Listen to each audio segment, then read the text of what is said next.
Lane Kiffin hated his time at Ole Miss. The NFC, wide open. Is it finally the Dallas Cowboys year? All of that and more on the other side of the Red Zone Blitz. You're tuned in to the Red Zone Blitz. And here we go. The home for all things NFL and college football. Ready?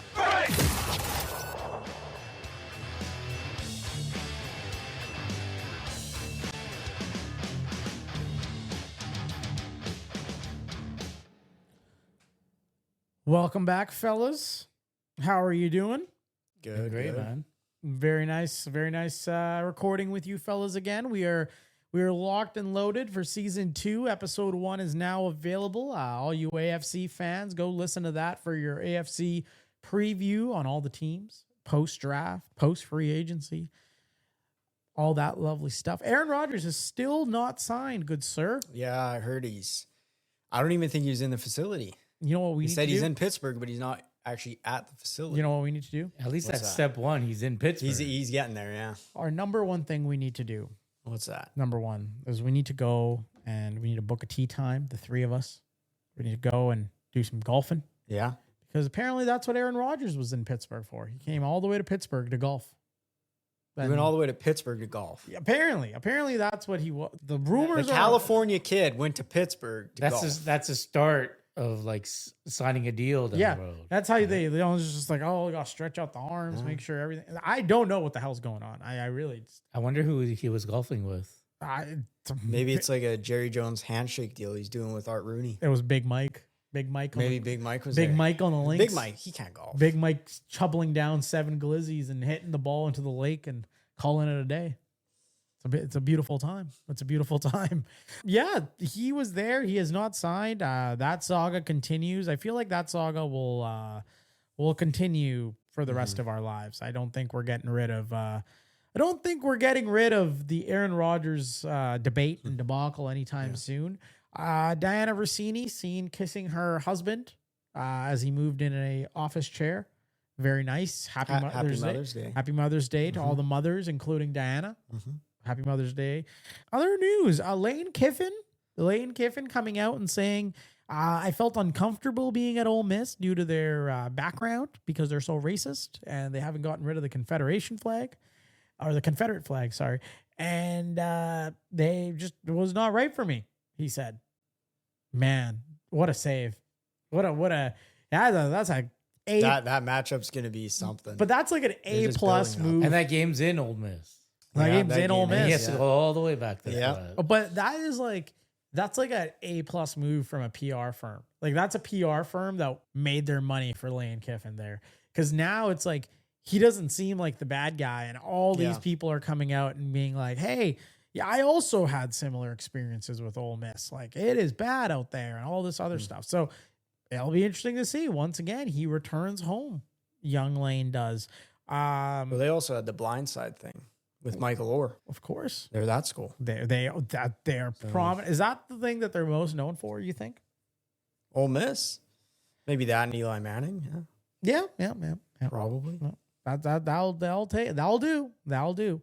As you guys probably know, I'll do the intro one more time in case you guys don't. I'm joined by my esteemed guests, co-hosts of the show, colleagues, director of content engagement, Love Machine, KK.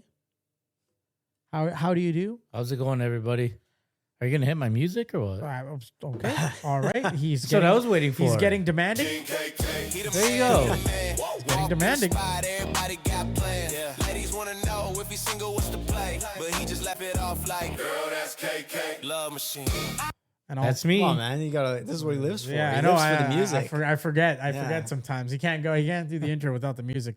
And all the ladies in Pittsburgh probably wondering where he is. Can go back to Matthews in his zone. Hard on the field even when he's home. Yelling, here we go, till his voice runs cold. Living like a legend in the black and gold. That is director of operations. We should have been Matt. blasting that down the streets. We of should have. We should Pittsburgh, have. eh? Yeah, You know we how still like, can next year. Ne- like- next time we go, yeah, we like should do that. how the 49ers enter with that big boombox, that outrageous one. We should just Before carry they that. like the should've done 49ers? Yeah, like they Before they like trip and injure their knee. Well, of course, with their electrocuted practice field. That is Matt, director of operations. Matt, how's it going over there? How's the weather? Matt, It's good. Matt It's underwent pretty good. some major appearance changes before he went to Pittsburgh. He had ridiculous flow. That ridiculous flow. and then yeah. he cut it down. I think we got to was- bring it was back the getting flow. greasy. We got to bring back the flow. that flow suits Pittsburgh, man. I know. That flow was Pittsburgh. It was very Yinzer. Yeah. It was very Yinzer. Fellas, I think we should dive right into it. We got the NFC slate. I got to start with the guys here. Come on. Let's start with the NFC South. The good we'll save the best for last, Kika. Don't you worry. We'll save the best for last. Let's start with my man. I really want to go to Atlanta. Atlanta that'd would be be sweet. that would be fun. Some Magic City wings with the love machine. KK getting that, that garlic butter. Getting just nice and greasy. Having a good old time. That'd be a fun trip, yeah. Atlanta. It would be a trip. I would tell you, it would be a good That'd be time. something special. It will be a good time. Listen, Atlanta had no first round pick this year. Shout out to the James Pierce. Man, I really hope for their sake the guys. They're not looking good for the man facing felony charges right now. It's not looking good. They got Kevin Stefanski in there replacing Morris. There is not a whole lot to be excited for. Avion Terrell joins his brother, AJ. Zakarian Branch stays home, 5'9". He's a young, short little guy, but he can do his job. Kendall Daniels, they had drafted him in the 4th round. Now, Kevin Stefanski probably inherited here what is known as a messy situation. He didn't have a first-round pick, franchise quarterback. Guess who's the backup now? It's Tua. We still don't know if Michael Penix is the guy who got recently married. Congratulations. You got the Pierce situation. Bijan Robinson's there. Another Robinson they signed. Brian, he's there now. Now, the good thing about this division is it's wide open. That's what the Falcons have for them. This is a wide open. It's a wide open division. Now, what do you guys give the Falcons here? Because Kevin Stefanski, some people said that, he was in Cleveland and the management was so bad and all this other stuff, and he's a really good coach.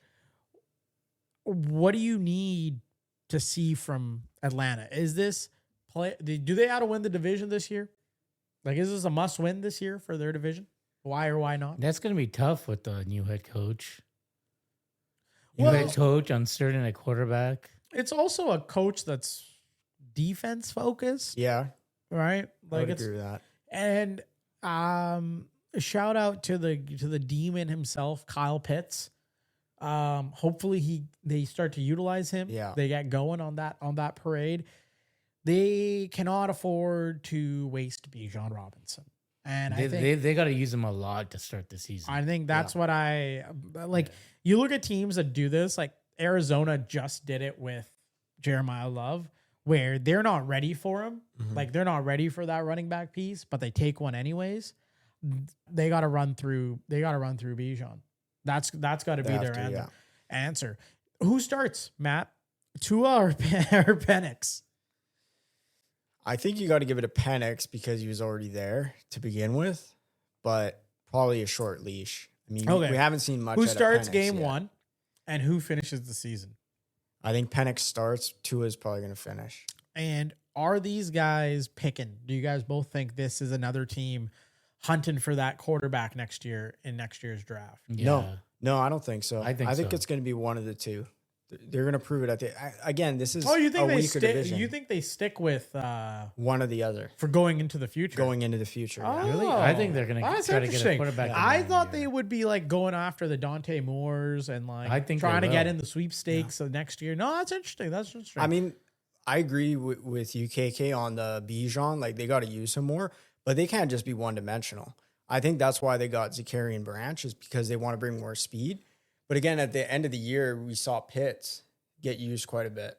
I think We're at the waiting start for of the him. season, though, they got to use Bijan. because nobody on that team is like electric. But like, those other than early Bijan. wins matter. Like if you're in the hole 0-4, Yeah. Oh yeah, it's hard to get You going. gotta win, and you gotta get Right. that. That place is bumping when they're good. Yeah. Like if you can go 500 in the first 4 or 5 games, feeding Bijan and everyone getting used to each other.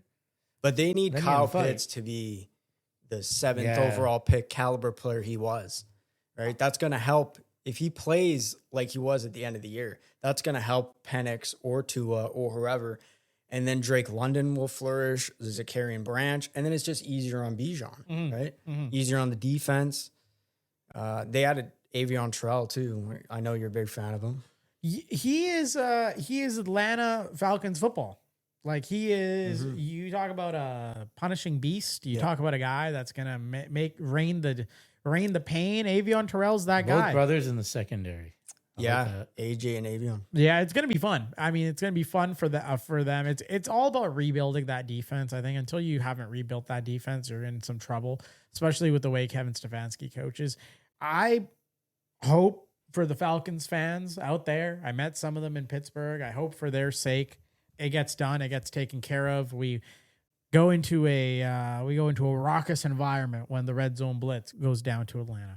Fellas, moving on. Let's go down to Carolina. Carolina, I think this will be interesting. They took Monroe Freeling, pick number 19. I think everyone had them taking Kenyon Sadiq, but the Jets said nope. Then they took Lee Hunter, defensive tackle. So 2 big picks back to back, both in the trenches. They traded up to take Lee Hunter. He can play nose, 3-tech, and 4-eye. He's versatile for any scheme. And then round 3, they took Chris Brazel, the second from Tennessee. He's a speed element that Bryce Young needs in that offense. And then cornerback Will Lee from Texas A&M. Listen, they're a quiet riser, I think, in the NFL. This is the second straight year that they're finishing in the top 5 of analytical draft grades that analysts have given out.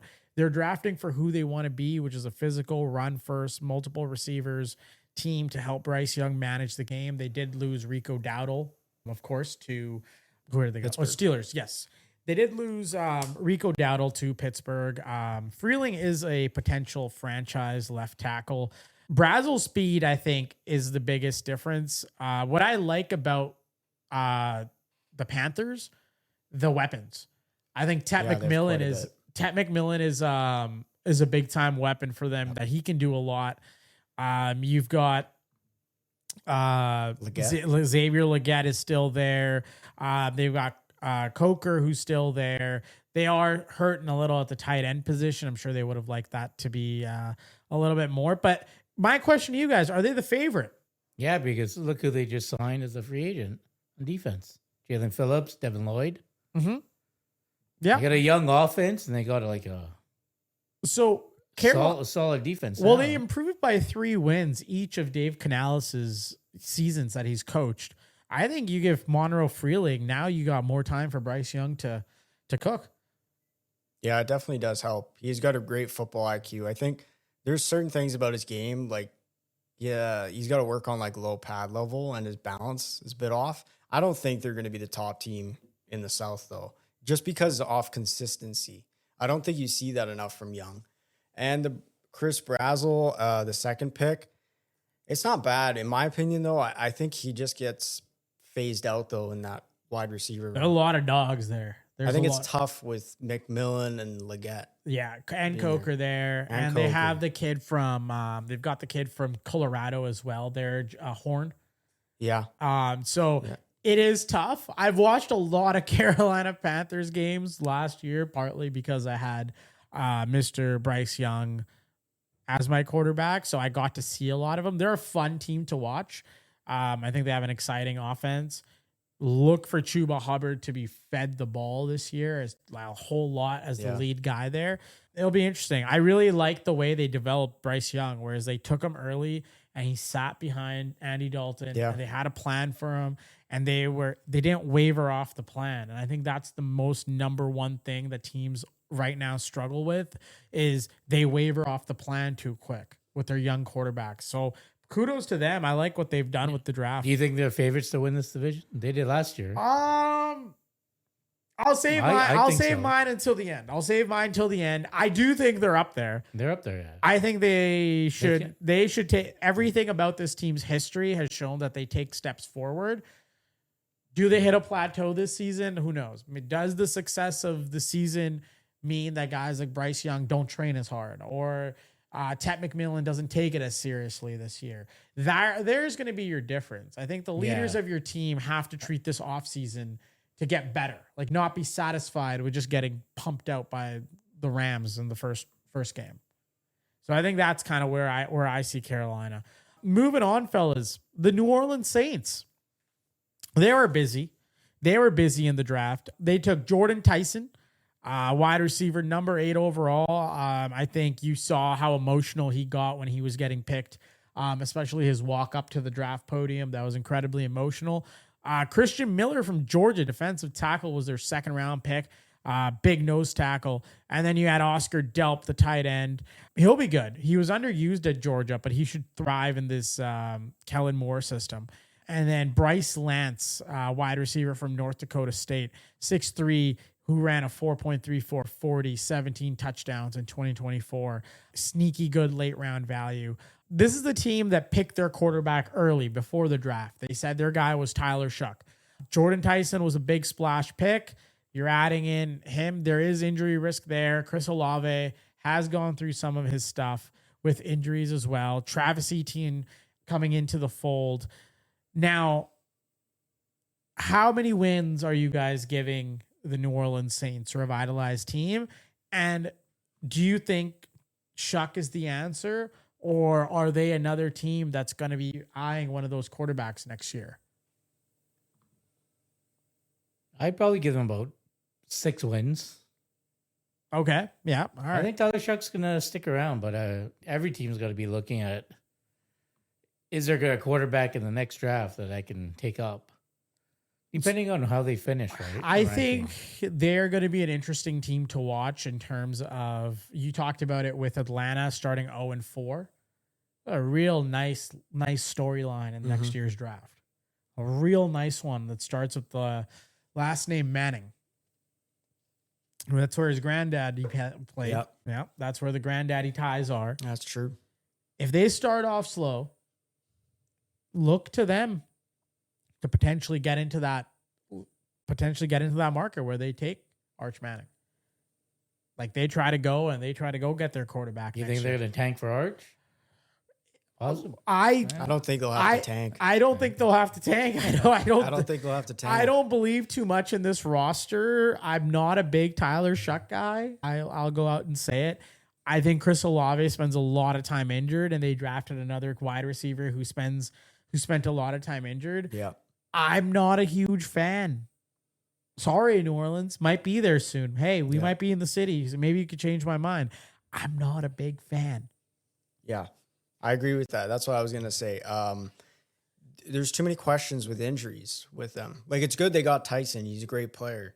And we saw at Arizona State what he could be when he's healthy. But, like, they're trying to build around Shuck, and I like that. And they got ETN. That's great. Kamara's sticking around, too. That really helps the cause. But I don't see it. The defense isn't really there. And, division-wise, they've kind of lost it over the couple years. And then now they're getting, I believe it's Dable as the offensive coordinator. No, he's in Tennessee. Oh, is he? Okay. Yeah. No, Kellen Moore calls the plays there. Oh, okay. I mean, he's not bad too, but I just think Shuck's probably going to be out the door after this season.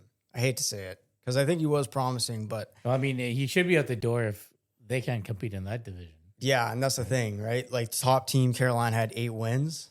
So if you have 6 and you finish last, that's the what OC they did. in the Saints is good old your boy Doug Nussmeier. Oh yeah, Garrett's dad. Yeah, no, I think they'll be interesting. I do think that it'll be interesting to see what they pull out of their hat. I do like this. I have a little soft corner for the New Orleans Saints ever since Hurricane Katrina and them battling back. So I do hope they find a way to turn this thing around. Will they be able to turn it around this year? I think it's a real uphill battle. I don't think this year is the year. I think it's a long road ahead for dominance again, and they got to take it one draft year at a time. All right, fellas. The good old Tampa Bay Buccaneers. Their big splash, and boy, what a splash. Reuben Bain Jr. picking him number 15 overall, round 1. Josiah Trotter, Missouri linebacker, round 2. Ted Hurst, Georgia State wide receiver, round 3. Keontae Scott, round 4. I think Reuben Bain is the X factor. You see Mike Evans leave this team. Levante David retired. The biggest question mark I have on this team is health. They need their players to be healthy, and they need their guys to go. Egbuka can go. Godwin needs to be healthy. Reuben Bain Jr., I think, is a smash hit. Now, how many more years do we have of Tampa Bay before we start to close the window on them? Because I love Baker's story. I love the fact that he was able to revive his career and he's able to keep going and he's trekking them on. But how many more years can they keep going with this same kind of roster and not see kind of that success? And what do they need to break through to go to a Super Bowl with someone other than Tom Brady? I think they need to stay healthy, but I think this is it for Baker. Oh, he's got like one season to get into the playoffs. It was disappointing last year from him. Very, very upsetting. It was disappointing for him last year. He should have won that division.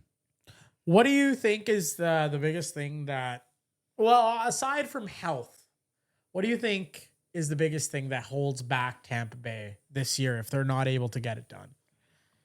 I think maybe decision making, like you said. They had some questionable coaching decisions near the end of the season. Yeah, they just lost the division after the last couple games, and then Baker ended up throwing picks. Yep, which we know, like back from his Cleveland days, he's good for a pick. He's done it. Yeah. But I don't think the Mike Evans loss is a big deal because the receiver room is looking good. McMillan, Egbuka, Godwin, they're looking good. Bucky Irving, he's going to get back healthy. The only thing Evans brought to the table, I think, was leadership. And I think that's what they need to look at with Baker Mayfield. This is his team. I think they're the team to beat in the South. They're going to miss Mike Evans. Yeah. They're going to miss I think the I don't think target. I don't think reliable he's going to receiver. I think he was just so clutch.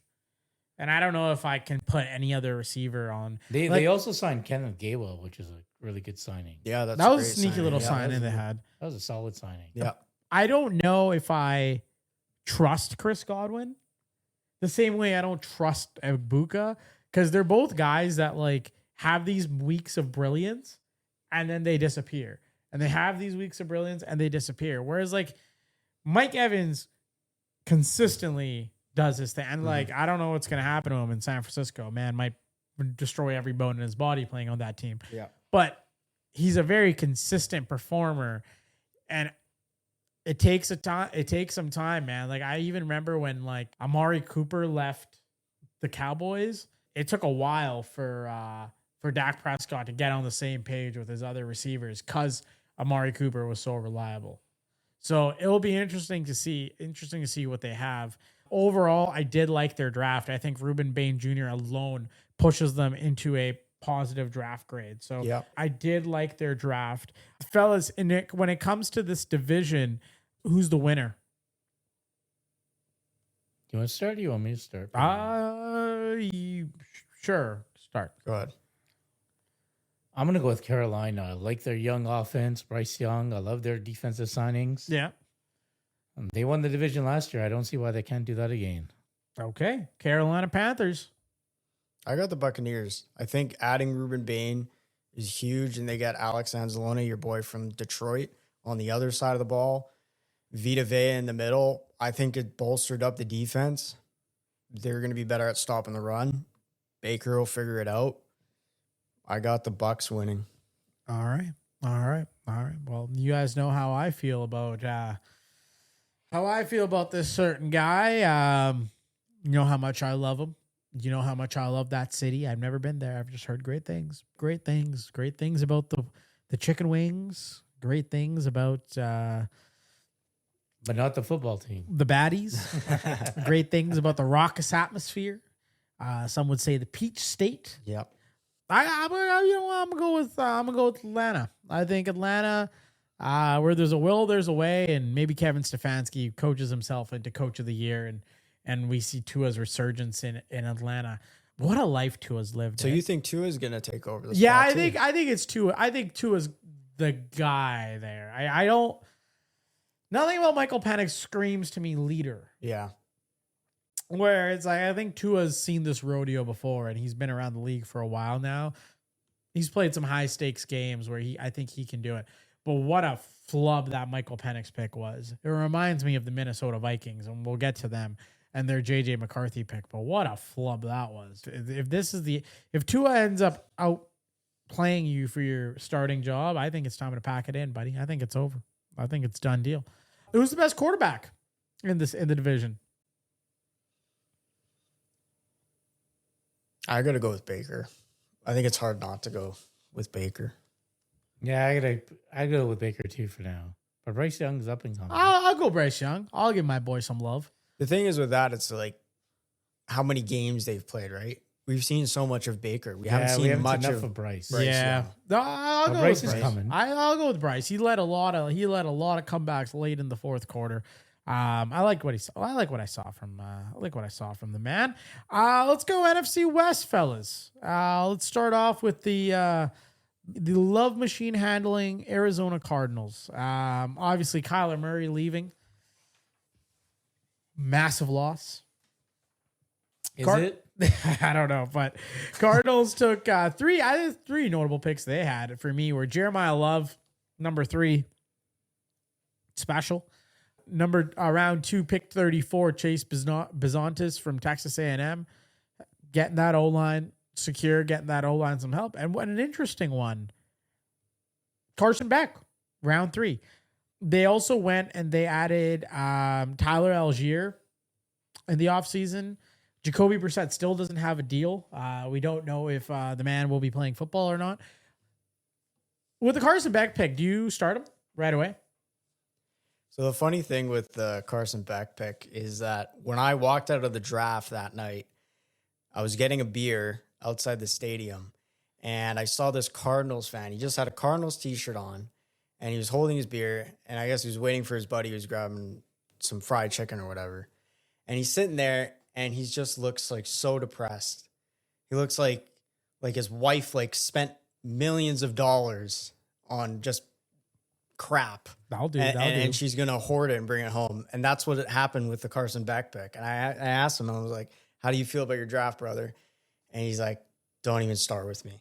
Don't even start with me. Carson Beck, what are we thinking? What are they thinking? Out of all the He wasn't quarterbacks excited. that I got Jeremiah Love. I'm good. he didn't. That's all I wanted. He honestly, he didn't even like that pick. Wow. He didn't like it because he thinks that, and I can agree with him a little bit. He thinks that they can't utilize him in the offense and utilize his skill right now. They don't feel like they should have traded down and had multiple recoup some picks. assets I think and then got in more picks. If you look at it from the perspective of last year, it looks really bad. If you look at last year and you look at it how last year went, it don't look too hot. No. It don't look too good. Now, if you look at it from a perspective of you have Trey McBride, tight end, check. You have Marvin Harrison, wide receiver, check. They have another wide receiver there too. What's his name? Michael Wilson. Michael Wilson, wide receiver 2, check. You have running back 1, check. Running back 2, check. Running back 3, check. And James Conner. And you got a guard in Chase Bizontis. Your offensive line, you added a piece, check. Everything else on the offensive line is a little bit scary, but you got, okay, check there. You have Walter Nolan on defense, check. You have Budda Baker still, check. Well, they added Kendrick Bourne too. You added Kendrick Bourne, wide receiver, check. It's not the worst thing for them to spend a pick on a quarterback. Because what if Carson Beck is good. Yeah, the problem is that quarterback. Well, that's the thing. I don't think that was the quarterback they should. But you look at the other teams in that division. There's no way Arizona is gonna beat those three. They're right not away, getting there anyways. But I right? think give them a few years to. But build I it think up. if you're Carson, like you take a gamble on Carson Beck, and maybe they really liked some film that we didn't see. And listen, Beck was in Georgia, and then he went to Miami, and they went to the national championship. Mind you, a lot of that was their defense. Yeah. Still went to the national championship. Malachi Toney will be probably missing Carson Beck this year. My point is like if they hit on Carson Beck and it's a gamble pays off. Now they don't need to go draft a quarterback next year. Now they can go take best player available next year, where every other team's probably be hunting for a quarterback. So I get the gamble. I also think this Jacoby Brissett situation is a lot more serious than people are leading on. And I think this is a great leverage play into Jacoby Brissett being like, oh, you don't like your contract? You think you're our only option here? You think we won't play Gardner Minshew or whoever the backup is? Guess wrong. Carson, get in there. But I think Carson Beck should start game one. I think it's a waste of a pick. It's a waste of time to have him sitting on the bench developing. No point. Look how old he is. Yeah. He's been in college football for 5, you don't need to 6 see years. any development. There's no development needed with Carson Beck. Yeah, if he's not ready to go on day one, He's not ready to go day one after a whole training camp, after preseason. He better be thrown into the wolves. Yeah. Worst case scenario, and maybe this is best case, depending on which Cardinals fan you talk to, he leads you to a tank and you get Arch Manning or you get Dante Moore and you get your next quarterback. And now you got your quarterback of the future. But to have him sitting on the bench is a waste of time. There's no need to have him sitting on the bench at all. But they got a new coach in there as well. So it'll be interesting to see. They got a new coach. They got a new system. It'll be interesting to see what they do. But once again, like you said, KK, that division, it's nowhere to go. But stay down. Stay down. Wait for the big dogs to battle it out, kill each other, and maybe you make your way in there. Now, moving on to the good old Los Angeles Rams, who did some crazy stuff. So round one was going about how everyone thought it was going to go, and then the Rams decided to take Ty Simpson. Pick number 13. Then pick number 61, round two, they took Max Clare out of Ohio State. And then they took Keegan Trost, out of Missouri, the offensive tackle in round three. They already kind of did their big move by trading for Trent McDuffie. Now, fellas, not getting help for Puka Nacua and Matthew Stafford and instead taking Ty Simpson. Go ahead, fellas. What are our thoughts? What are our thoughts about the draft pick? Would you have done the same thing? I like that draft pick for them. They took a big risk, but they already got an offense. They got McDuffie on defense. Almost made the Super Bowl. But that's exactly it. Why not take a shot at a quarterback? But they almost to made the replace Super Bowl. Matthew Stafford. But that's the thing. They almost made the Super Bowl.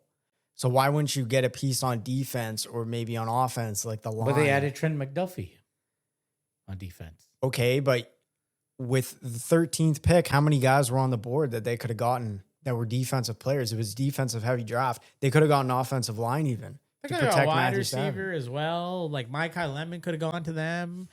I don't feel they're probably thinking, okay, Stafford is done in say 2 years. They already have a quarterback that they'll be teaching right now. But now this draft, this quarterback. But at 13, I mean, they might have done their homework and know something we don't. I think at 13, that's a waste. I think you wasted a year of Matthew Stafford in this team. You have Puka Nacua bouncing off the walls. You probably have a good 2 years of Puka before he absolutely CTEs himself off a cliff and never plays football again. So you really have a shorter window than people are thinking. And if Sean McVay's post-draft behavior, comments, attitude, or any indication, I think McVay might be done. It was a less need pick. Yeah, of course, because he had a rapport with Mr. Simpson's dad was good. It's Nepo babies, baby. Exactly. It's the Nepo baby. Nepotism at its fine. I think they wasted They wasted this year. And I think that the problem is if they wanted Ty Simpson, they could have taken Ty Simpson late. They could have traded back. Yeah, And exactly. they could have got all these assets. Then they could have traded back again and then could have got him. And it wouldn't have been a distraction. The problem is if Stafford gets injured this year and Ty Simpson rolls out there and he sucks, or if, let's say Ty Simpson doesn't even play a game, but the Rams are playing the Seahawks, NFC Championship game. Nope, sorry. Rams are playing the Cowboys, NFC Championship game. Big hit from Caleb Downs on Puka Nacua. Oh my God, Puka's hurt. Oh no. And then what are they? Oh, Devontae Adams, he's old and he's hurt too. And now who could they have used? They could have used a wide receiver, Micah Lemon, Omar Cooper. Nobody. There's nobody there.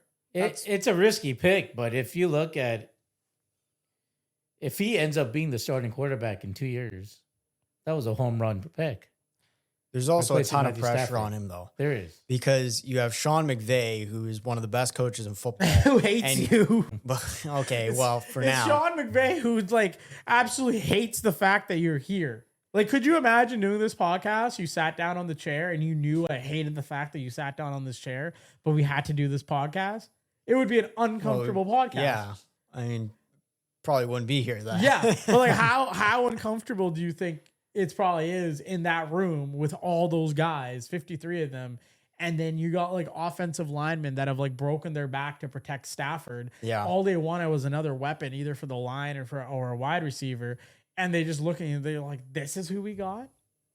It's hard, man. It's hard. That's tough. But like I said, for Simpson though, like his success is gonna be all on him. Oh, yeah. If he can't produce, you have McVay, great coach, Stafford, you have all these weapons on offense. You have a great team. So if you step in when Stafford leaves and you play like dog shit, they're gonna look at you and be like, Oh yeah, no one Hey, blamed man. but yourself. Yeah. exactly. Yeah, no, you could not be at a more perfect situation if you're a quarterback. Mhm. Like this was the situation. You get to learn from Matthew Stafford. You get to be coached by Sean McVay, and you get to live in LA. Fucking rights. Yeah. What a ticket. Possibly that win a Super Bowl as a backup. is. And then have a ring. Could, yeah. You could have a ring and never do anything else. You just, hey, here's my ring. Fellas, moving on. Down to or up, I guess, north to San Francisco. We have the 49ers who traded down 4 times. Speaking about a team that likes to trade down, they drafted DeZon Stribling with their second round pick. That is a reach. There's not a lot of people in San Francisco that play wide receiver anymore. Juwan Jennings is gone. And Brandon Ayuk is no longer interested. So you really have Ricky Purcell, the guy that got shot. And you have DeZon Stribling. So nice 1-2. They did draft Romello Height out of Texas Tech, the edge. Kalen Black, the running back out of Indiana, round 3, pick 90. Defensive tackle Grayson Halton out of Oklahoma. Now, the 49ers are in a contending window. Oh, sorry, I did forget. They did add Mike Evans. Sorry. And Christian Kirk. Not. And so now look at their receiving group. That's still does not paint the picture. It's better than last year. Wow. In my opinion, it's better than last year.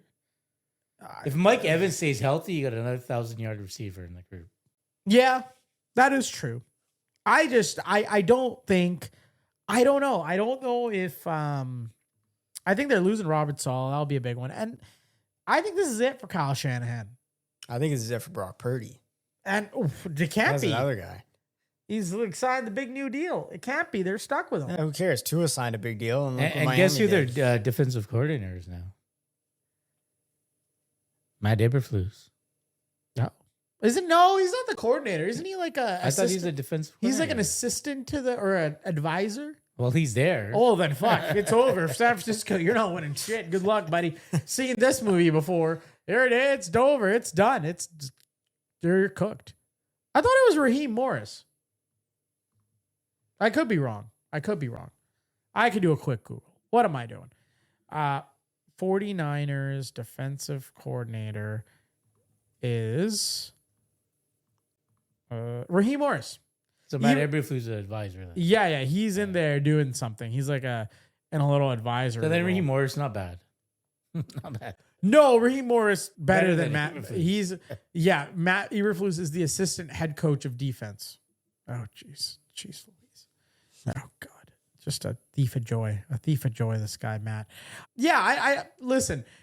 I don't really have much about the 49ers other than the fact that their practice facility is in a absolute horrible spot. There's probably move that, but I do think they have an aging core. Like you look at Kittle, you look at Warner, you look at Purdy. Like this is probably their last run for their Super Bowl. It'll be interesting to see if they can get there. I'm not sure if within this division they have all the big group to do it. They were right there a year ago. Problem I got with the 49ers, though, is we see this every year. They get so close to the big game, but then when they rely on like clutch play from their quarterback, whether it's Jimmy Garoppolo or Brock Purdy, they blow it. That's why I don't have trust in Purdy. You can have all these weapons and Evans and Kirk and guys on defense, but I just don't trust Purdy enough. Yep. No, that's fair. That's fair. Yeah. I think a lot of people he hasn't don't. shown me the clutch gene. System quarterback. Hello, how That's are you? it. Moving it along, fellow Super Bowl champs, Seattle Seahawks. Can't go much higher than winning the Super Bowl. All the pressure is going to be on them. You can go higher by winning a game. Oh, And there again, it is. Oh. I mean, they got rid of Kenneth Walker. That was a big miss in the offseason. Like that's obviously going to be someone they miss on their team. Zach Charbonnet is going to be going through some surgery, rehab, all that lovely stuff. Home of the 12th man took Jadarian Price, running back out of Notre Dame. That's a good pick. I think they'll like that pick in Seattle. Then they took Bud Clark, who is one of my favorite picks in the draft. I think he's going to be scary in that defense, man. That is the talk about the rich getting richer. Bud Clark and that defense is going to be scary. And then they took Julian Neal from Arkansas, round 3. Cornerback depth is obviously needed after free agent losses. Listen, fellas, I don't ever have anything bad to say about John Schneider. I think he is a genius. I think he is the guy. My only question with them is, do you think they've done enough that they can repeat in the offseason? I could see it. I mean, they didn't. I can see it as well, yeah. They lost Walker. They replaced him with Price. They also got Emmanuel Wilson coming in there. Okay. Running back from Green Bay, right? The backup. Yeah, he's pretty good. But they lost Walker. They got Price. If he didn't play at Notre Dame, he probably could have started at another school. Really, he was that good. They got Shaheed and JSN. Yeah, they lost Kobe Bryant on defense. They got Bud Clark. It's like it's a replenishing way. Yeah, and they do a really good job drafting. They do, yeah. For what they have, like they didn't have a lot of picks this year, I think, but they picked well. I think they're a pretty complete team. Like you look at them, they're built off defense, and their offense was explosive during the playoffs. So, there's not really, like you said, there's nothing really to pick at where they need to improve on this because they're such a good team. And they just replaced what they pretty much lost. The only thing is, I think it's iffy about Walker. Like, is the offense going to be like more heavily focused on JSN and Shaheed, where Darnold maybe struggles and that he can't trust his run game? I think there's 3 bags: Charbonnet, Wilson, and Price. I think they're gonna. I think they got a solid running back. Let's hope so. I think it's going to be a 3-headed monster. I think there's times last year where Zach Charbonnet was taking over the game from Kenneth Walker throughout the regular season, and you saw they forcefully gave it back to Walker to maintain the 50-50 split. But yeah, I think their offense got better besides losing their offensive coordinator. But I think their defense probably has to make some tweaks back in. That could be a problem too, though, because look at Detroit had the same thing, right? Yeah, like how much of their offense was Clint Kubiak running the plays he was running, and how much is it like that? I think everything. And they had the best defense last year. Seattle wins. Seattle Seahawks fans, listen to me. You guys do not win because of your offense. I love JSN. JSN is my favorite. Great guy. No, but we talked about Sam Darnold did his job. Sam Darnold just needs to do his job, play average, play up to the bar. And Seahawks, if you guys have a killer defense like you guys did when they won in the Legion of Boom, and you have one now, you'll find a way. You'll find a way to get back into the dance. Now, fellas, give me your number one team. Who do you have winning? I'll start with Matt. Let's see.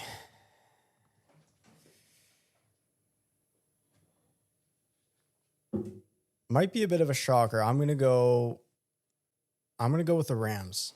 I think they were so close last year, and they lost like a close game to the Seahawks. But I think really they were right there. I think Stafford coming off the MVP season, and Puka Nacua, as long as he can get his shit together, I think he'll be fine. I just think, like Sean McVay is going to have a chip on his shoulder, and he's going to show that division who the top dog is. Nice. Who you taking? Oh, I think Seahawks. I think Super Bowl champs are gonna win. Also, guys, if you have not listened to our last episode, if one team is mentioned, the other team cannot be mentioned. So KK now. So I can't pick the Seahawks or the Rams. KK is now going to send. You could pick Arizona. KK is going to because send of Jeremiah Love. KK is going to send Jeremiah Love. I knew this was to happen. You can pick Arizona because of Love. I knew this was going to happen, but I'm going to take the 49ers. I think that offense, adding Evans, Christian Kirk, nice receiving group. You got McCaffrey there. A healthier McCaffrey. I mean, all three of those teams. I really think their offense is going to be lethal this year. I was really waiting for you to take Jeremiah Love. I was very excited. Just the one player, not the team. Jeremiah Love ain't going to win your Super Bowl in zone. Which team do you think is going to win the division? Jeremiah Love. I should have said that. No, not the team. Just Not the the player. team, just No, Jeremiah but Love. I think that's why the 49ers are going to be in this. You know those guys that are wearing those like the new trend of guys wearing jerseys, but it's the name on the front, like they're wearing them that's backwards. so dumb. I hate that. KK walking down the street in a Jeremiah Love jersey, just rocking the love on the front. Doesn't give a fuck about the Cardinals logo. Put that. No, on the back. the Cardinals logo is going to be our logo. Oh jeez. Oh, With love on the back. oh There you jeez, go. Louise. Oh jeez, Louise. Now we're going into KK's division, KK's hood, the good old NFC North, fellas. Let's start with Chicago. Dylan Thienen. That's a steal of a pick. I picked 25 in the first round where they got him. They got center Logan Jones out of Iowa. Man, that's gonna be good. Helping out Caleb. Sam Roosh out of Stanford. They run the most 12 personnel in the league. So adding another tight end for Ben Johnson's system makes sense there. And then Xavier Thomas, LSU. That's a reach. I think he was 213th ranked in the consensus rankings. They took him at 89. Guys, I think one of the most exciting teams in the NFL. They were a big year. surprise last year. Huge surprise last year. Do you think they have done enough from two things? Year 2 under Ben Johnson, correct? I believe year 2. Yeah. Number one, do you think they have done enough to compound on the success from last year? And number 2, what do you need to see from Caleb Williams this year that you didn't see last year? He needs to play a full 4 quarters and stop these comebacks. He led the league in comebacks last year. Didn't you like those fourth quarter comebacks? You want him to play a full They were game. nice, but he's got to play a full game. So you want him to play a full game because you're going to pick him in fantasy football, right? I have him. He He's has my it. keeper. He's a keeper. Oh, okay. Maybe. I'm a Lions guy, but I have not chosen to keep for him to yet. improve, he needs Yeah. to play a full game. I do over agree and with over. that. He is the He does. Iceman. He is the Iceman. He does. I think what's great what they did in the draft was the Thieneman pick. They lost Brisker to the Steelers, and they get him and Kobe Bryant on the other side. And then that offensive lineman, they got Logan Jones. Just watch the clip. He just plants people in the ground, finishes his blocks. But I think, if they run the ball with Swift, maybe it'll help Williams. They got to utilize him more. And yeah, I mean, I agree with you on that one. They need to, I would like to see him maybe be quicker on his reads. I think there's sometimes he held onto the ball too long and he scrambled around. And then, we saw in that last play. That was so magical about him, right? Yeah, that magical. Scrambling But you remember that comeback. last play that he Where he chucked scrambled up the and ball? chucked it up and they caught it. That's not going to fly. Yeah, you can't. It's not This sustainable year. football here. No. Listen. I think he's great. I also think he fucking hurls the football at his receivers. Yeah. He's got a lot of drops because his receivers don't catch the ball. Those poor guys are getting the ball whipped at them. Let's maybe let's take a little breath. Let's go slowly but surely, and like make the pass more catchable.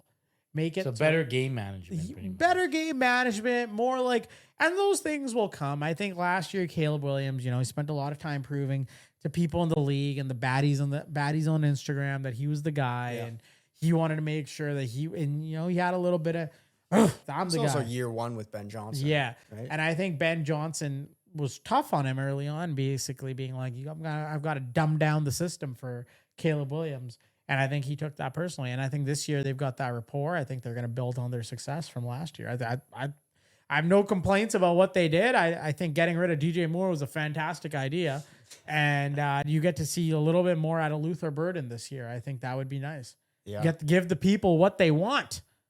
Now, moving on to the good old Vikings. I think the Vikings had a really good free agency.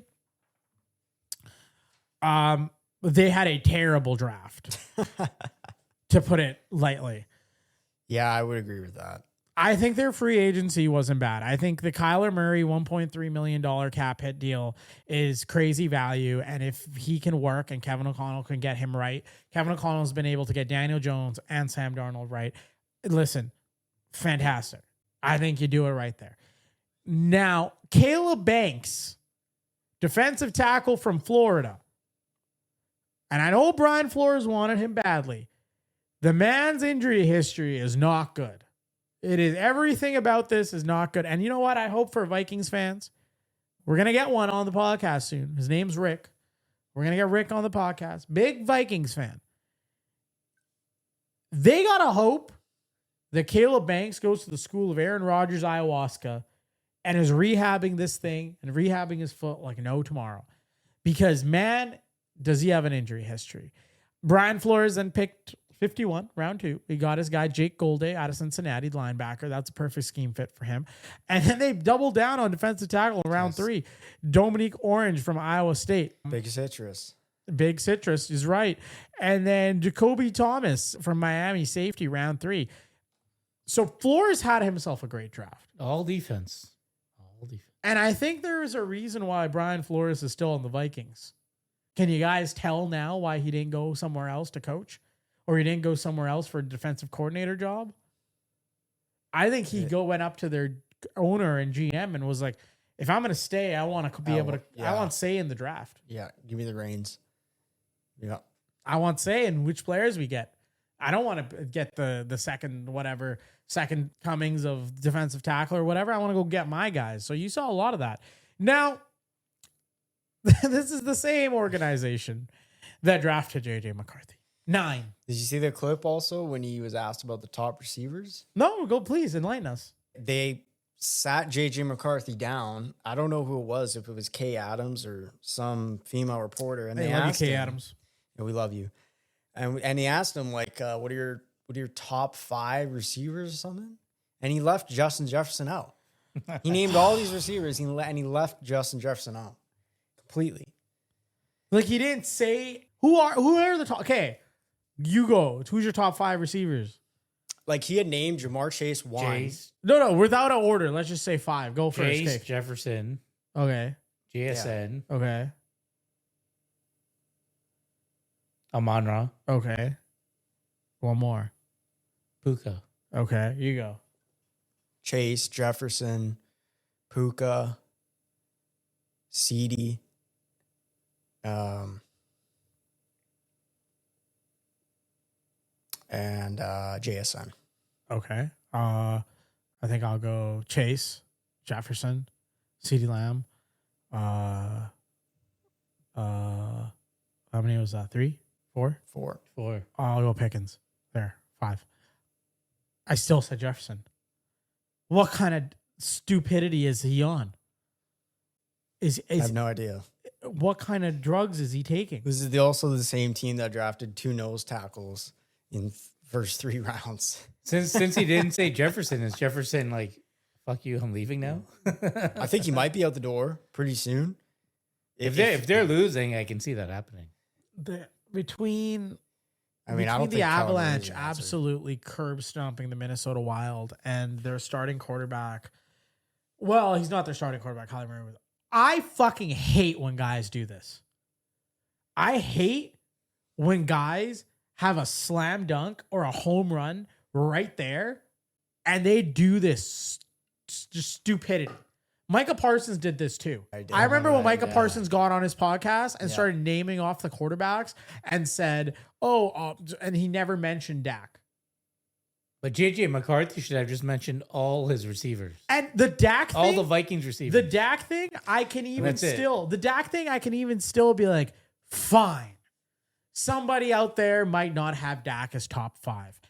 Everybody that watches this sport has Justin Jefferson in the top 5. Exactly. Every single one. You know, I love him for saying it, but apparently he had DK Metcalf in that list. He's on crack. Somebody Even drug test the that, man. I'm just like, man, come on. Like, you see Jefferson every freaking day in practice. Somebody put fentanyl in his fucking Gatorade. He's on fucking crack. I swear to God. Maybe he's on his way to Pittsburgh. McCarthy. Your starting quarterback. We already have one McCarthy. I don't need another one. Maybe he wants to go there and join him. An absolutely horrible, horrible, horrible look for a guy that is going to be without a starting gig in about like 3 months. Yeah, So- I see Kyler Murray. Kyler Murray's going to succeed in Minnesota. He's going to be great. I think he's going to be absolutely fantastic. There's something about having him away from Arizona amenities and put into Minnesota cold climate, which will do him wonders. Yeah, he's going to be fine. They had a horrible draft. Horrible. But they have also had horrible drafts in the past. They did sign Jawan Jennings, though. So they now have Jordan Addison, Jawan Jennings, and Justin Jefferson. 2 JJs. 3 JJs. So you got JJ McCarthy, Juwan Jennings, and Justin Jefferson. Oh, dear. They just love And it. maybe he just want to be the only JJ on that team. They love their things there. And speaking of Micah Parsons, the Green Bay Packers. The Green Bay Packers don't have a first round pick this year or next year. Shout out Micah Parsons. They picked Brandon Cisse out of South Carolina, cornerback. I like Brandon Cisse. I think he's a good player. He's a good pick. They also took Chris McClellan from Missouri, defensive tackle. They traded up for that. Trey Smack, they drafted a kicker. They traded up for a kicker. Well, the other kicker's gone, I think, McManus. Yes. Right? Yeah. Yes. Good pick. They got a you kicker. did They don't have once to worry make a about really good fantasy football trade for McManus that led you to win the league. No, for Boswell. I know, but you traded away McManus, didn't you? No, it wasn't McManus, but it was a Green Bay Packer. Wasn't it Green Bay kicker? It And was then he a got Green Bay cut kicker. the next week the or next something. week or something. Yep. He missed some field goals. Yeah. Great asset management. Also, congratulations to Chris Boswell for signing his new extension. Ties Brandon Aubrey as the most expensive kicker in the league. Well, way to go, Chris Boswell. At least someone's signing in Pittsburgh. At least there's some ink. At least there's some ink on paper going on in Yinzer Town. Get that guy a Permanente Brothers sandwich. Yeah. Fellas, I'm really gonna keep this short and sweet with the Packers. Really, I really don't have much interest in. Well, they didn't do much. Speaking about the cheeseheads, do or die when it comes to this roster, this coach, this GM, maybe. Yeah, Well, they're not going to win the division. No, but I'm still kind of stunned they traded on. You mean like Wicks? they got to go on a run here. they didn't go offensive line in the draft, which I'm surprised about. And They didn't go wide should've, receiver either. They traded because a wide Love receiver. has so much injury. Like, I don't know why they didn't go offensive lineman.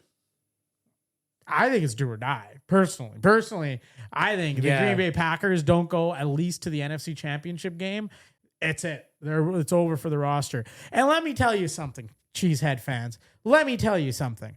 Maybe, just maybe, next time you trade for a guy, you know, the equivalent, the Green Bay Packers are Diana Rossini's husband. That's what they are.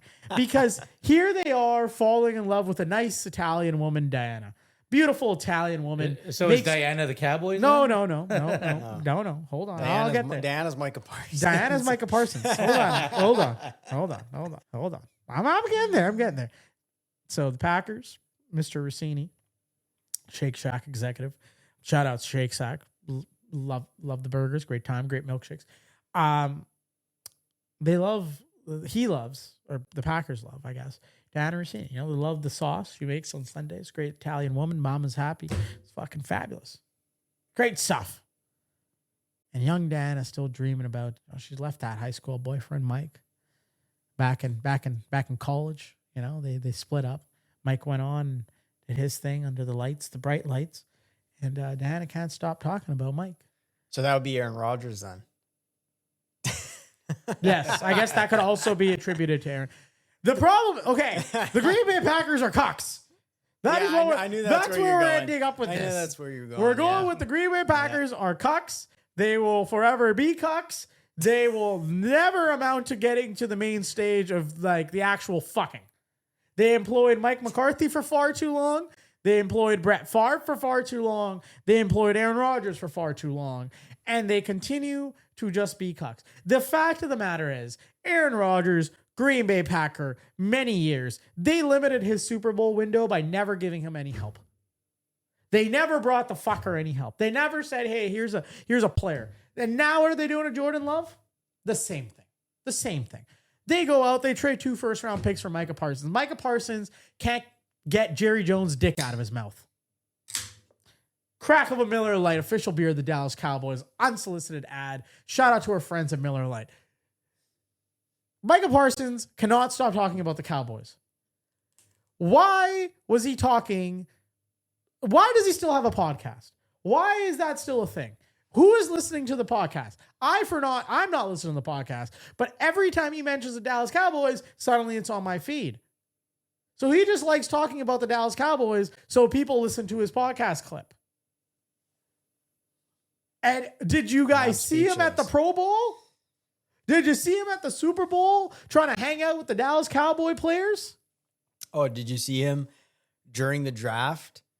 Asking telling Caleb, no, he told Caleb Downs, you don't pick upon a star, you land upon it. And he was giving him advice. I fucking Caleb hate Downs was looking at him like, fuck you, dude. Like, I honestly want, stop talking. Like, if I was Jerry Jones, Leave him alone, man. He misses Dallas. If I would, of course he does. Of course he does. He misses Bucks Wild. He won't shut up about it. He misses the barbecue. He misses the lifestyle. He misses no state income tax. He picked Green Bay. He didn't pick Green Bay. Jerry sent his fucking ass to Green Bay. Jerry could have sent him.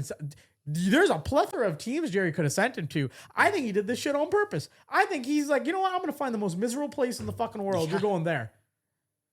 I don't care they're a divisional rival. I want you to be miserable, Micah. And I think that's what he did. I think he's all right. Enjoy Green Bay. And that's what I mean. Like, how can fans root for this guy?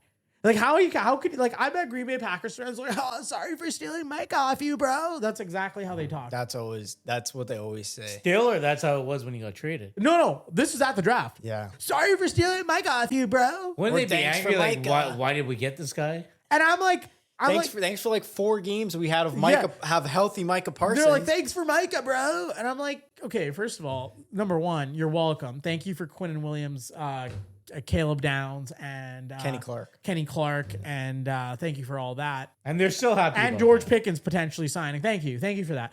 Now, number 2, I don't think you guys should be thanking me if the guy that you guys brought on your team is still thinking about the Dallas Cowboys every day of his life. Like, it's crazy. He cannot stop talking about them. And I assure you, Jerry was never, ever going to put him in his good books. Ever. Jerry barely put Jimmy Johnson in his good books. It took him like 20 years to get Jimmy Johnson in the Ring of Honor. And you think he's going to be all chum with Micah Parsons? He hates that motherfucker. So I just think this is a learning experience for all you young cats out there. The grass is sometimes not as green in Green Bay. That's why they had to put the name green in the Bay. Because the grass wasn't greener. Moving on. KK's lines. So some of you may know the Love Machine had 2 teams rolling into Pittsburgh. He brought his 2 teams' jerseys. Yeah. Barry Sanders. I only wore one, though. He only wore one. So much love for Barry. So much love for Barry. They all loved Barry. It was Barry. And KK the Love Machine. It was KK the Love Machine. The Detroit Lions disappointed last year. That was not good. KK, what do you got to say? I to think them? losing Ben Johnson Yeah. took its toll. You think? You had Dan Campbell. And Dan Campbell going on too many 4th downs. Dan Campbell looking at Yeah. the play sheet like it's fucking a different language, and he's like reading the.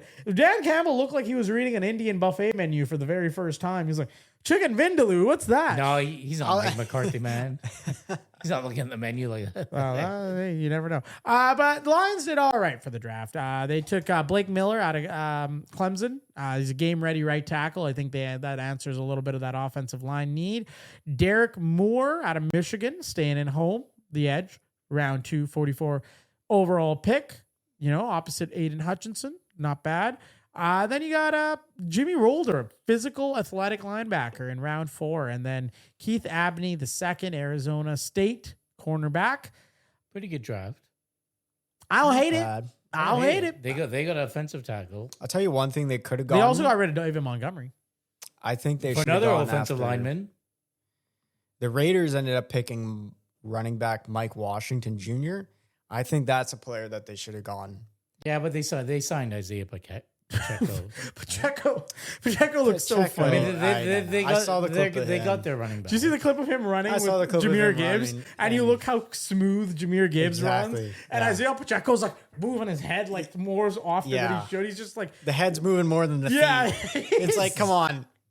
Pacheco's trust- being silly. KK, that's the number 2. That's the Montgomery replacement. I don't think so. Pacheco's just silly. He's just a I silly mean, do you boy. really need a replacement for Gibbs? Not really. No, not Gibbs. Montgomery.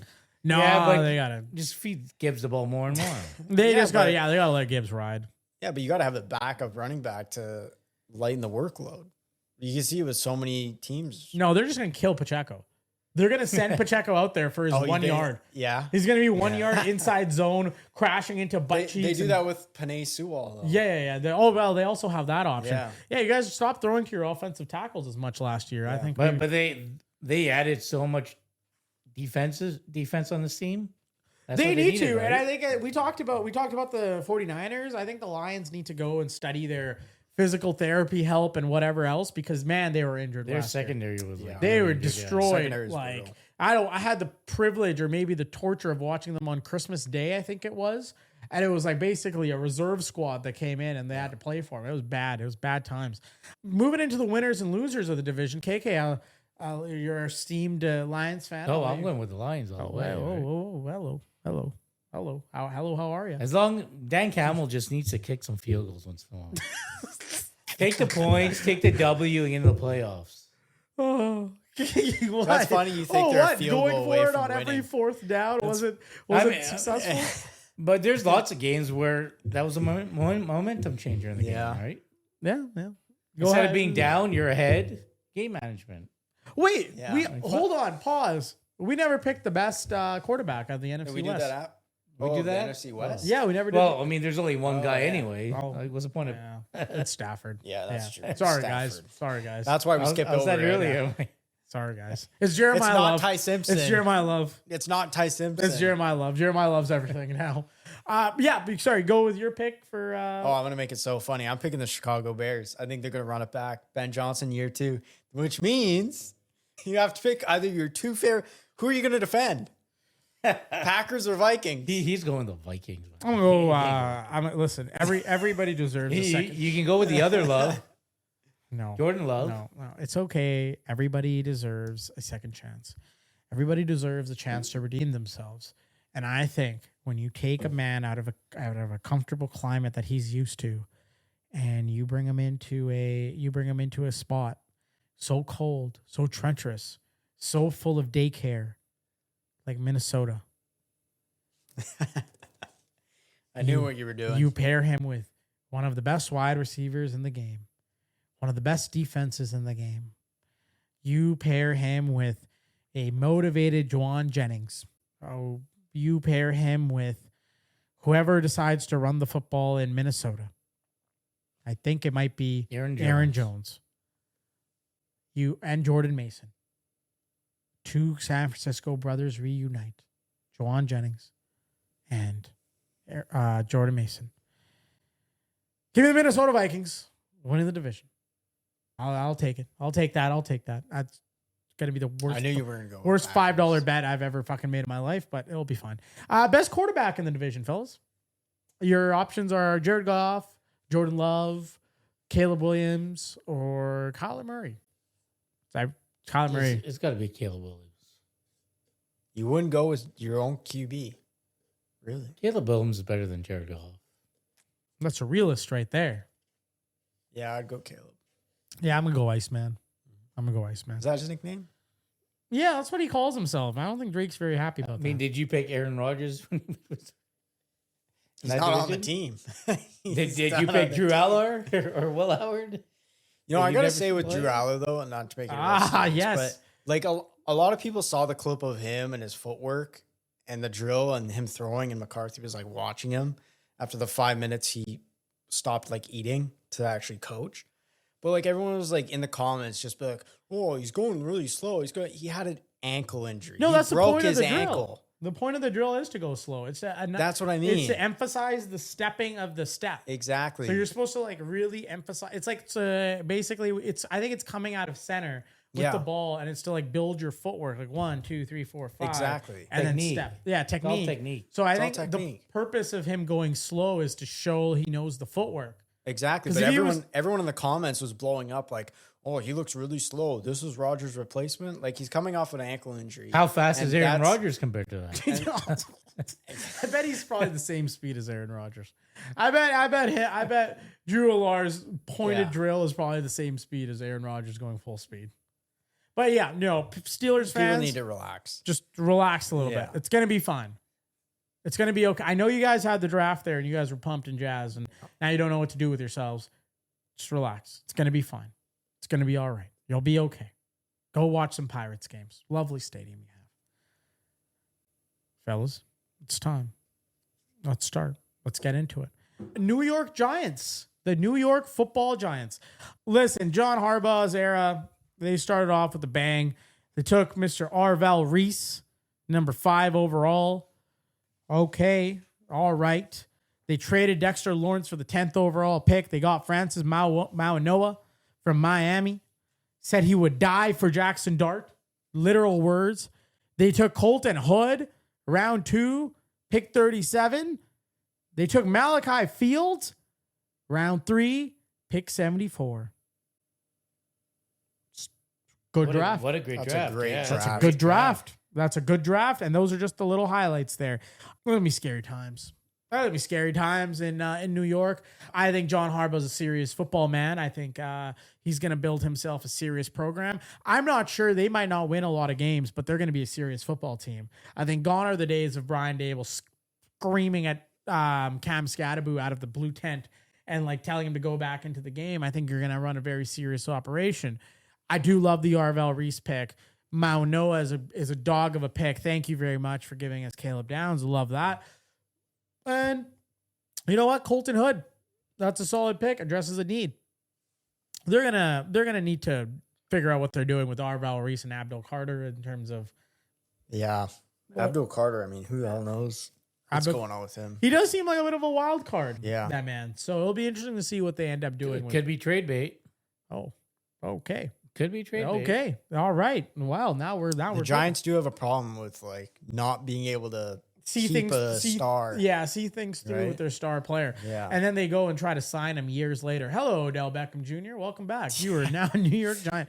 Listen, I like what they've done. I think, would you, so at Arvell Reese's position, like, do you think that was the right pick there? Yeah, I do. Yeah, I you think got that to was a pay great that guy. pick. Because He dropped at number 5. he did. Yeah. I think it went Mendoza, Bailey, Love, Carnell Tate, and then it went Reese. And then Mansour Delaney went next Yeah. to the Chiefs. Yeah, I think that's a great, that guy could have gone too, right? Everyone was saying Bailey or Reese, and it just I think the fell to upside Giants there is a lot higher than people give him credit for. And Giants fans, But you can also move Arvell Reese around. they're going to need to be patient with him, though. Yeah. That's the thing. And I don't know how much patience they have. And that's like a thing with That's the why hiring John organization. Harbaugh is a good signing. right? But that's a step in the right if direction. it was Brian Daboll, I mean, you got too many young guys just flying around. Yeah. So they got to be patient with Arvell Reese. I don't know if you're going to see his full untapped potential on day one. Yeah, There's something Yeah, he is a little, like athletically, he's great. IQ, he's not very smart. No, he's not the Hate to say smartest it. man in the world. But hey, he can figure it out. I do like the Mount Noah pick. I think Francis Mount Noah, if he That's a stays great healthy, pick, yeah.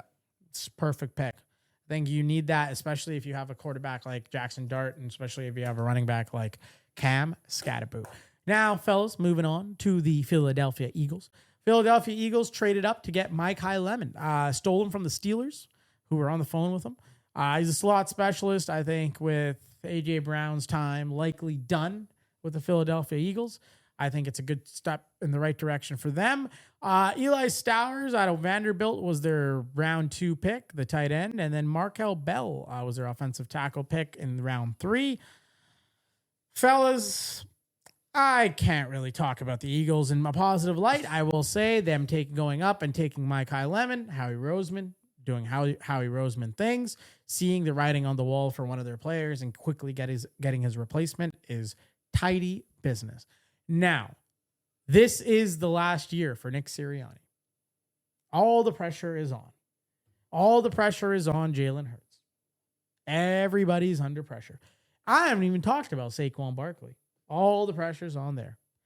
Philadelphia is tense. The Flyers suck. The 76ers suck. The Eagles suck. The Phillies suck. Everybody's just sucking. I'm just looking at this team. It's like half the team left, and then they signed a bunch of new guys to fill in the void. Yep. I mean, they lost a lot of their defense. A lot of their defensive players went out to free agency. Right. Mm-hmm. And they signed a lot of free agents. Yeah. And, this is a contract year for Mr. Jalen Hurts. Trying to get paid, trying to get that big dollar. They're going to be in the mix.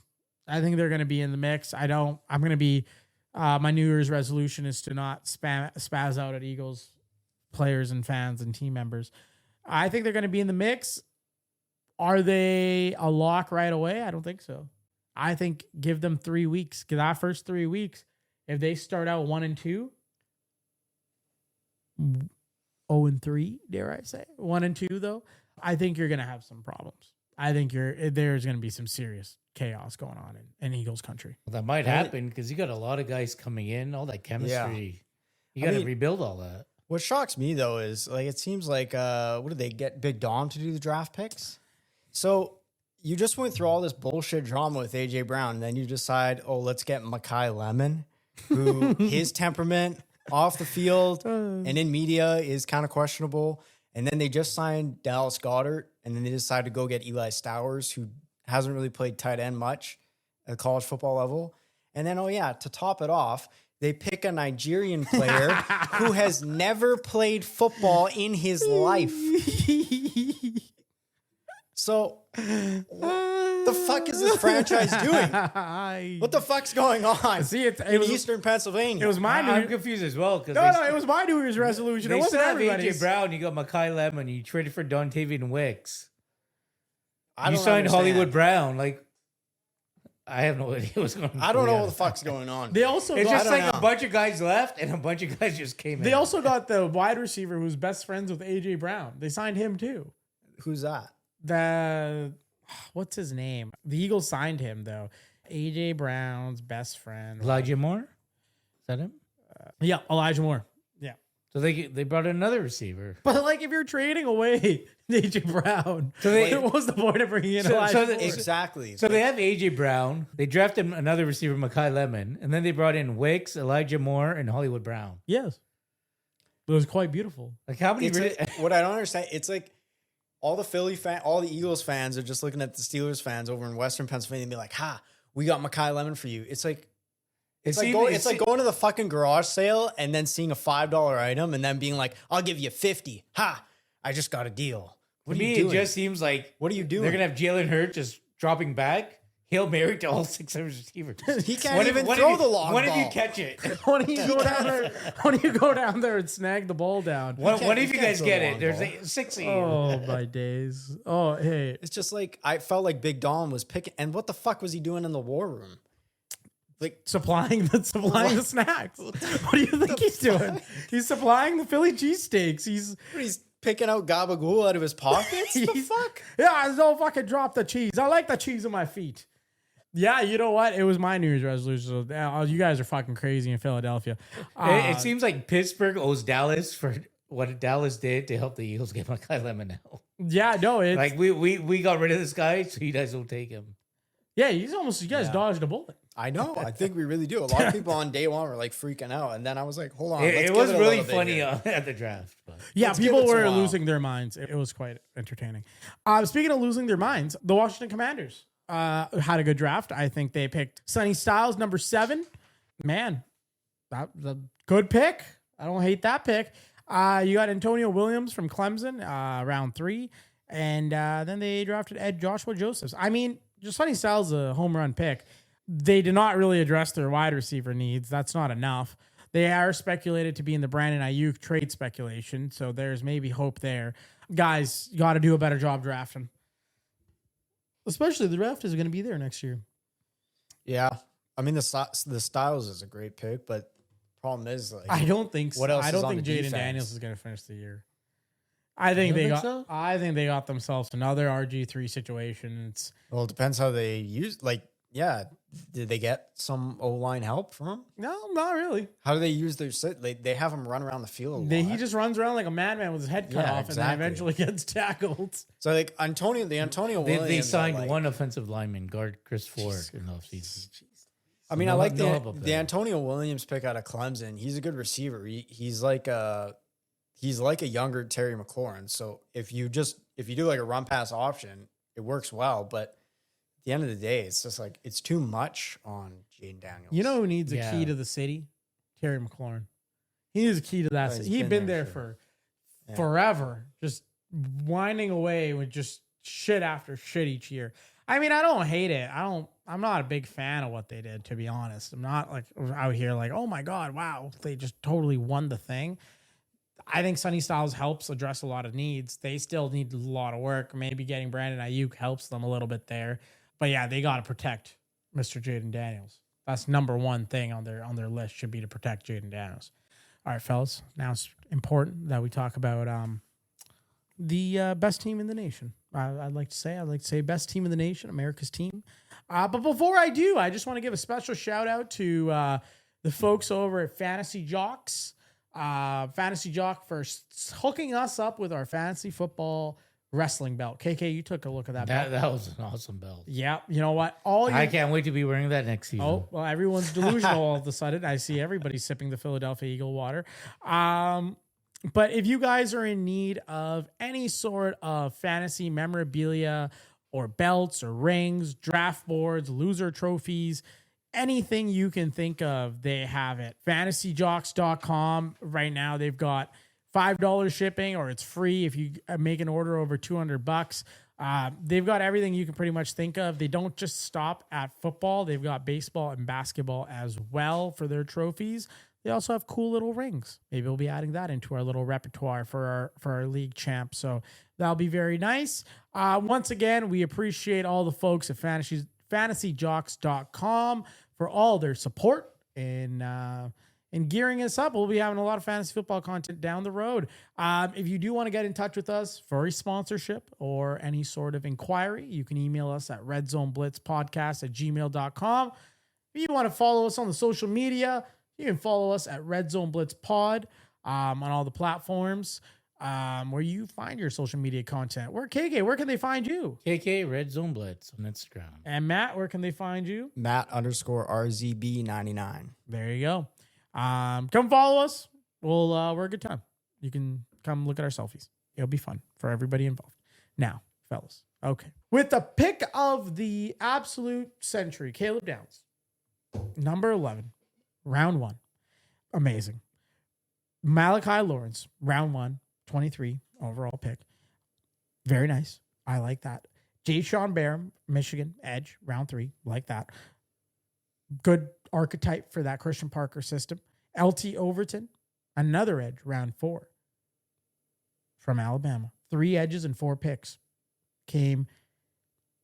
That third one just came out of a result of a trade back in round 1 with our good old Philadelphia Eagles. Now I think Caleb Downs is going to be the best player available at his position. He might be the best player defensively in the draft. I love it. I love the edges. I love what they've done so far.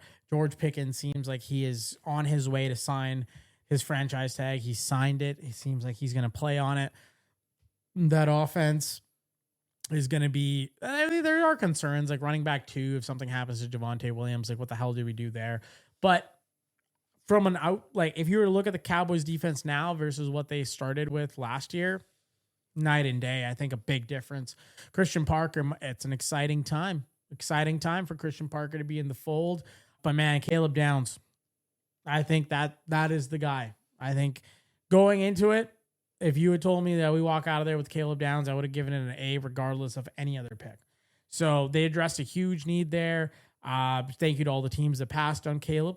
Very much appreciate it. They also added out some players in free agency as well with their safety and their edge. So all in all, tidy work from the Jones family. Jerry had a little sip of his blue label on Thursday, decided to cook, traded up to get Mr. Caleb Downs. Didn't just wait for him. I like it. But yeah, this is do or die. This is it. Eh? This is it. This is do or die this for is this a core. team that needs to win the division. Yeah, so like they've got to win the division. They've got to not just win the division. They've got to win a game. Then they've got to win another game. Then they got to win another game. And then they got to win another. And then they got to, and then in Valentine's Day, Cowboys fans will rejoice. The population of the world will grow because there will be babies being made. November of 2027 will be the most populous month for babies being born in the entire world. What? People are going to be fucking after the Cowboys. What do you guys just think they're just going to go home and fall asleep? Diana's got a new team. It's going to be fuck Central in Dallas. It's going to be the raging stampede of just babies in that Dallas-Fort Worth area. It's going to be, everyone's going to be named Dak or Caleb. Going to have a couple of Malachis in there. CDs. Some George. Some Someone, hey, Caleb. I might just name my kid Jerry. Aubrey's, I might just name my kid Jerry. I wouldn't be surprised if you did that. Yeah, that's honestly, a surprise. That's your favorite Dallas Cowboy. My favorite Dallas Cowboy is Jerry Jones. It is. I do love Jerry Or Jones. Zeke. Zeke was my favorite. He was a good favorite of mine. I do like Dak. Dak is my favorite. But I might name them. But hey, be careful, guys. Hey, Cowboys fans, let me talk to you here. Be careful. The hype train's going to come. They're already started. ESPN is already telling us how we're Super Bowl contenders and how this, that, and the other. We just got to lay low. We just got to, keep our head Dallas down. Cowboys fans never lay low. It's a cycle, though. We got to keep our head down. They never They lay go low. through the cycle. There's always Yeah, a you're right. cycle. Fuck laying low. Super Bowl, it's our year. Yeah, see? That's it. Fuck laying low. Yeah. What are we laying low It's for? 365 days a year, Cowboys. Yeah, what are we There's no fucking laying we're low. laying low here? Shout out Bucks Wild. We're going all the way. We're going all the way. LA 2027. Cowboys versus Steelers Super Bowl. No, sorry. That was Cowboys versus Chiefs. Let's go. Mansour Delaney getting cooked by George Pickens on the in route. Oh, Dak Prescott throwing a touchdown. Oh, nice little Javonte Williams touchdown. Oh, Caleb Downs interception, dare I say? I'm surprised he didn't work in like players that are not on the team that are just going to be Cowboys. Like, all of a sudden, Troy Aikman from the fucking turnbuckle. I think this is just what he dreams of every night. Isn't they're pipe dreams. Isn't Yeah. ESPN calling the game? Doesn't that mean Troy Aikman will be the Super Bowl. color commentator? Michael Irvin with a belt whipping pictures of Taylor Swift on a garbage can? Just fucking going pound town in the corner. You know what? But what the Cowboys need is someone like Haley. They need like a monster, like just a absolute Charles Haley monster. And I think George Pickens is that guy. I think he's going to cook the Chiefs in the Super Bowl, and then he's going to blow a kiss out to the box to Taylor Swift. And then he's going to tell Kelsey, I just stole your bitch. And Kelsey's I don't see Pickens doing and then that. Kelsey's going to try to swing at Pickens, and then he's going to get kicked out of the game. And then now, what's Mahomes going to do? Nothing. I love this pipe dream. Fellas, best team in the division. You know where I'm going, team who's winning this division. Ain't no way, ain't no how, ain't no other way about it. Who said you get to go first? Come on. Hey, you guys all went first for your division. Yeah, we know. Even if you made me go and you left the Eagles and the Commanders for me, I still would have been like, fuck it. Yeah. It's the Cowboys. I'm breaking the rules. I'm pulling a Patriot way, Yeah, breaking the rules. I'm deflating the gates. Here Yep. we go. Yeah, no, Cowboys winning this division. It's gonna be beautiful. I'm going with the Giants. How dare you? I like the. Who said you were going second? Look at him. He's trying to get out of the way. You're gonna pick the Giants. That's fine. Go ahead. Both of you I picked the was Giants. going to pick the Giants. Why don't we both just pick Philly? Oh, good. No, fuck Rub that. it. I'm not paying. No, I hate Philly now. He just hates as Philly much. now. It's he has one too many not bad because of experiences. not because of the Mike Kai Lemon thing. I'm past that. It's just they're That team. fucking That weird. team. I have no idea what's going on with the Eagles. Yeah, exactly. Hey, also, It's okay if you pick Giants. I would pick Commanders. Can't pick the Eagles. if you're an Eagles fan and your girl was at the Nelly concert.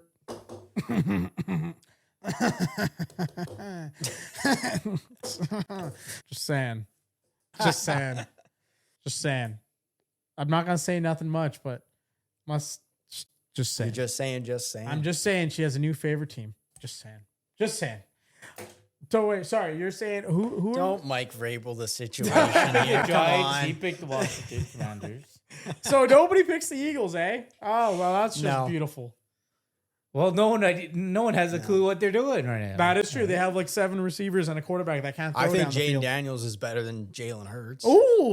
Oh, yeah, I agree with that. All right, who's the best Yeah. quarterback in the division?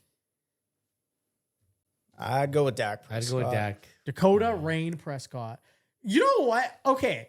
A lot of people hate on Dak, and some Cowboys fans even hate on Dak.